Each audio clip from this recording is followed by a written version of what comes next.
Good day, Tamers. Geese over here, having a spontaneous thought occasionally, and we're doing something new called the Damage Report. And this isn't going to be just about the meta. Sometimes it'll be about things disappearing off the card markets, things that are going on with Bandai, and other things that essentially equal either something you need to pay attention to, or just something that's kind of a thought piece. And this one's going to be more of a thought piece. Now, if you've been here as long as I have, which is from the start, or technically from the pre-release era, but didn't really get to play the pre-release era because like there was like no cards around. If you didn't basically live next door to your card shop, it felt like you weren't going to get anything. So if you didn't have a locals nearby, you weren't in the pre-release. That being said, what I have taken note of is blue and yellow do seem to both be these colours that do sort of fight back a bit more during long periods of peace and harmony, shall we say. So originally, Turbo Melga, which is the old original Melga deck, was like the best deck at the time. It was the old blue Metal Gurumon with the old interesting, let's just say, Omnimon. And then blue didn't really do anything for a while, if I remember correctly. It kind of went the way of the dodo, because we had a very nerfed green, so green wasn't as good as it was in Japan. And I'll be honest, to be fair, it probably did need to be nerfed as it was very consistently strong. So we had yellow come in next, Sheila came in next, and then we had yellow do really well in BT4. Green came back a little bit because Nidhogg is an asshole, that's all I can really say. But you did see a lot of War Greymon in yellow happening around at the time. And then BT5 was Lord Nightmon because it was a very simple deck, very simplified deck while being very aggressive within itself. Which means, anyone can pick it up and play it and generally be fairly good at it because it's just a good deck that comes out the box, as they say, and would essentially just do well. And then we got to BT6, if I remember correctly. And it was one of those weird formats where Lord Art was still good, people were still playing. They're trying to get into Lilith Loop because obviously people figured the Lilith Loop out. Bonds was really good. Jesmon was trying to do stuff. We'll do a Jesmon video eventually about how it should have been good but never was. And then BT7 hit, and Red Hybrid didn't do anything because it couldn't do anything because it kept getting source stripped. Blue Hybrid came in and just absolutely dominated with two massive Fists of Doom. Yellow Hybrid just didn't want to fall over. Purple didn't do anything. Black didn't do anything because for the most part they forgot black was a colour by the seems of it because he didn't even get a tamer. Not for hybrids that was. He got tamers in the forms of the first wave of support for beloved Alphamon / Doraemon. And we do what everyone else does. We call it the FOMO effect kind of thing where you move on to a new set, you play the new stuff, you go yeah, it's really good. You can see why it's really good. You want to play it, and then you get a couple of tournaments into it, and people go I like this. That's better. I've still got it built. And then Blue Hybrid came back, and it was an absolute menace to deal with. It was a pain. And then that was really good basically until they basically went, Tommy, you're at 1 because you just took such a good resource card for free. And it's still fairly good for free. And yet Sophie got taken to 1 because for a cost of, I think, 3, you get Recovery 1, which is too good. It really is. So that was essentially a card that was just, too powerful. And then you look at what was really good then during BT9. Melga was really good during BT9, another blue deck. There was a few other things that popped up here and there. Black War Greymon started to turn up because a lot of decks was theorizing more tamer stuff, and so Black War Greymon being a tamer hating deck did fairly well into that, and obviously did better and better and better as time went on. But then just didn't really do much when the actual tamer sets came out because essentially there was too many tamers that they couldn't deal with them anymore, which again makes sense. BT10 should have been Cross Hearts, but obviously they got the nerf super early because respectfully they were quite strong, so that was then removed from the equation, which again they were quite strong. I understand this. So what happens? People fall back to the old things. Melga, Black or Greymon, and there was another deck that was going around. I can't quite get my finger anymore. I can't remember. I know technically to a degree Dark Knightmon was kind of doing things, but it wasn't in your face. It was just, it was there. And obviously there's X antibody cards as well, so a lot of people like trying to play Alphamon. That was it. The Alphamon was also in there because it was actually fully built at the time. You could actually do things for a little bit until I think one thing like that in America is like you get nerfed. It's like it was one thing, man. Um, and then that was BT9, BT10 for a while, and then BT11 came out, and that was you've seen my market watch videos before. It's a disaster because it was a set that was stuck with campaign rares, so you lost out on it was like 8 rares, and then they also converted some of the rare spots into foil for common and uncommons, which I love the idea of it. I'm happy for that, but don't take it from the rares because like the rares for some sets, especially like BT 11, was like the power cards. Like for instance, I think I opened like 4 boxes of BT11 and I pulled 3 or 2 metal Greymon X's because obviously how awkward the uh, distribution of that card is. And like you hear other people saying like, oh yeah, I pulled like 1 Lady Devilman, or paid like 1 Angie Woman. I couldn't pull XYZ card because it's a rare and it's just not in the box. And we have that kind of issue going on with RB1 virtually down the road a few months later. And so luckily BT11 doesn't have a lot of cards that are like super duper meta. Besides a deck we're going to talk about in a second. Then BT12 came. So BT12 came out and it didn't really do much in terms of pushing the game too much forwards. I think we just saw obviously people playing what they wanted to play at the time. The Imperial deck was out, which wasn't really doing anything because Imperials has a really hard time of doing anything because if you play DNA, you're kind of having to like resource manage yourself, and it doesn't really work that well in Digimon, it seems, especially not when things aren't being like played for free constantly or reduced cost. So that's always like the issue you have there. And then even though the Agumon stuff was really good, raid and trading War Greymon from BT12 wasn't really that great. It was just a very big nuisance card, but it wasn't really doing much. And Hunters came out. I think Hunters were doing pretty well at the time, but they weren't really doing everything. And then Red Hybrid was also actually doing really good for a change because it wasn't having to worry about like source stripping metas. Blue Flare was around, and Bloom Lord's around because Bloom Lord was actually pretty good during BT11 into BT12. And that was a fairly open meta, but like Red Hybrid was doing things more often there and then. And Security Controls back again because obviously you don't want to have decks that can punch you in the face really hard too often. You need to defend yourself from those. And then you go into BT13, and that's like a really weird like kick-starting everything off. We ignoring EX4 because EX4 didn't do much for anything besides shine. Wow, that shine.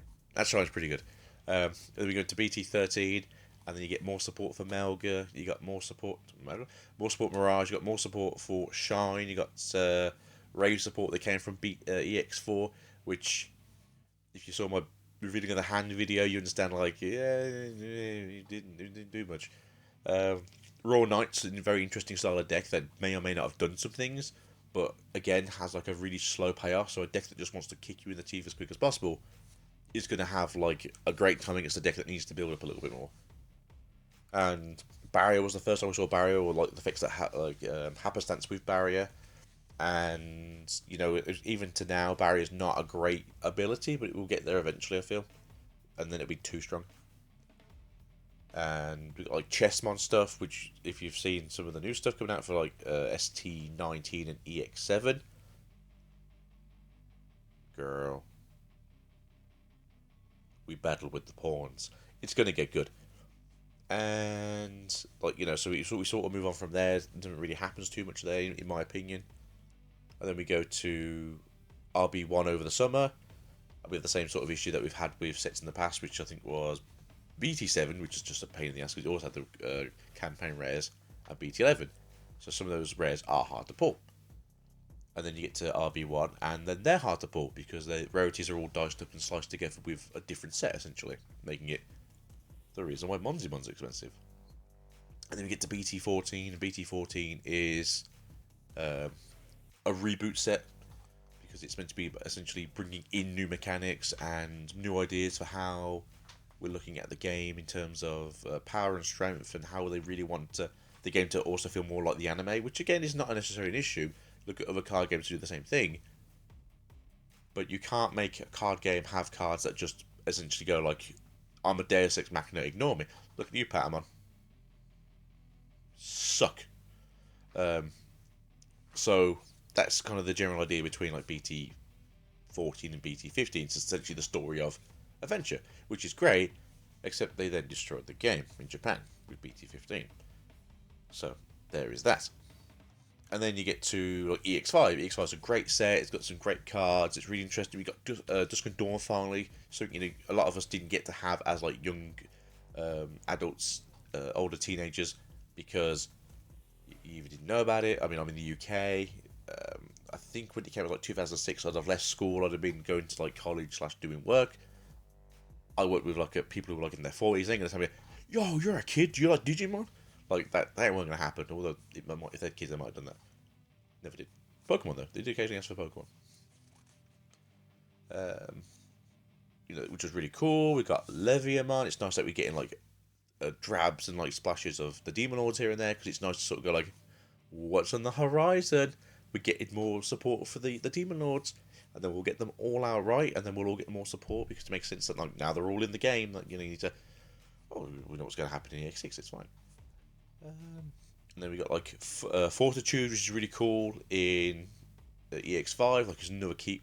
I do think like having EX sets where they go like, hey, look, we're going to bring in some like new keywords, because essentially we want to try them out in like these builder box sets, which makes perfect sense. You build a deck around a certain keyword, have some fun with it, and jolly-o, we did. And then we realised how good like the Guru engine was from Purple in that set, and it just destroyed any deck that wasn't Purple at just doing what they want to do, which makes the game obviously a lot harder for everyone else. Fantastic. And then obviously we know what happened in Japan. We got the ban list. Apocalypse got limited to one. It can get very hard to play. And then we're where we're at now, which means that our BT15 format is wide open, because Japan didn't get this situation. They didn't get to have a fun area. They literally were playing, you're playing Apocalypse, or you're pretending you can play a deck that can beat Apocalypse. Some of those decks did. Most of those decks didn't. So Japan, and I was going to say that the reason why Japan's having like kind of like a renaissance in other Bandai card games is because they basically went, well, I'm not paying money into Digimon because Digimon doesn't want me to have fun. It wants me to play one deck, and in my opinion, Tier 0 formats they're not good for the game. They're really not, because you either price somebody out, or if it's not the way of having fun you want to have fun, then you don't want to have fun, and that's why Tier 1 formats aren't great. But we have this massive one. We've got Numamon, we've got Yellow Vaccine, we've got Security Control, They Should Die, we've got Red Hybrid, we've got Mirage, which we'll talk about soon. We've got Bloom Lord, we've got Rosemon stuff, we've got Bird Up on the horizon, like doing its own thing. You don't see much of it, but you see it occasionally. You got Gallantmon doing well. We've got Hunters, who did really well in the last Ultimate Cup. Obviously, Ultimate Cup at the moment doesn't have any different rules, it's just different pricings. A Jellymon did really well, which you can talk about in a second. And that's where I really want to get to. Obviously, I'm Gear Swiftly. If you know who I am, I cast for a lot of the European events, and it's a privilege and an honour to be able to do so. And obviously, you guys hopefully enjoy yourselves when you see me in chat, and I do ramble on for 12 hours straight about fun things like cardboard and effects that may or may not be happening because I can't see which card it is. Because there's more than one of most cards. It's just if you can see the artwork. But this is the issue I'm on about now. Now, this technically was our BT14 format. It was, well, it was Mirage. And I'm concerned that because Mirage's only hit was the Bakuman, that realistically, it didn't get a hit at all. And as of next set, its level 4 can have jamming in it. So the issue for me is, do we go back to playing just Mirage? Because as far as I'm aware, and from what people have said around me, Mirage is still good in BT16. And it doesn't lose anything, and it's gaining a jammer. And That's an issue for us. It's also gaining a way of cheapening itself to get the draw power going in, so you can do Mirage stuff, burst mode stuff. So for those who don't know, what you do generally is you play down the Thomas that will draw a card for both of you, and the Gao that will draw a card for both of you. So that way, there's always an extra card in hand, so you can Mirage burst effect, trash the card, be able to spin yourself, and just do that as many times as possible. Or for a cost of 5 instead of a cost of 6, you can now go into the Gao that does the draw a card, and then the Gauga that does the draw a card. So it's a cheaper way of doing the loop. The deck is fairly fluid and easy. If you really want to, go listen to the interview I did with Lazar. Lazar was really nice. We had like a good 10 or so minute interview where like they were explaining more like people play Mirage as just this full force, I'm gonna force you to die kind of situation, whereas he prefers to play it like a methodical mid-range deck where if I can see that I can win, I'm going to go for it. If not, I'm just going to slowly chip away at you while I can, which is essentially what Blackwall Greymon was for a long time. Except Blackwall Greymon will run out of steam, whereas this deck, if it can keep giving your opponent a card, it never will. And as we don't have limited hand sizes in Digimon, it's kind of easy to make your opponent do that when a good percentage of your cards say, hey, you can draw a card too. Group hug, right? We're having fun. But yeah, damage report really is the fact that, despite the fact that I have no issue with the openness of our formats, I don't think we really want formats to be run like they were in the past by a specific deck that's just doing all the work. So, like Blue Hybrid, I do wish they'd look at this card and say, hey, maybe burst mode is the issue, and we need to give you a new burst mode. But I'm going to get it swiftly. I mean, you only play like 2 to 3 of them anyway, so you can always find it. And it's searchable by everything in the deck. Like to search it. So, either way, I've been to get swiftly. Thank you for listening to the first of the damage reports. And hopefully, we won't see too much damage going in the near future. Besides maybe the Link Dragons. Ciao for now.